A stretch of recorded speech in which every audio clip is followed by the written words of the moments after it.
ថ្ងៃកាន់អង្គទី2បាទវត្តទួលកែវប្រាសាទវត្តនេះក្រីក្រណា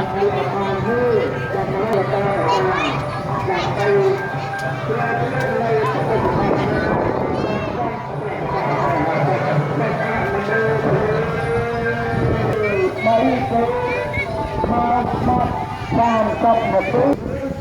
សនវិជ្ជាបាទទាំងស្រុកបានបន្តិចទៀតជួបគ្នានៅបានមានចែកអាហារហ្វ្រីហើយនឹងមានចែកស្រុកផងដែរបាទបាទទីសេនាសនៈដែលរៀបចំសម្រាប់ក៏តែរៀបចំដែរបាទពុទ្ធបរិស័ទរៀបចំដើម្បីព្រះបាទមកដល់សម្រាប់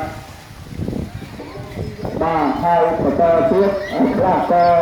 គោរពទូដងថ្ងៃត្រង់បាទវត្តនេះក្រីក្រមានរោងតិចបំផុតបាទប្រហែលជា20រោងជាងសូមតាមរយព្រមតាមក្នុងព្រះចក្រគុណ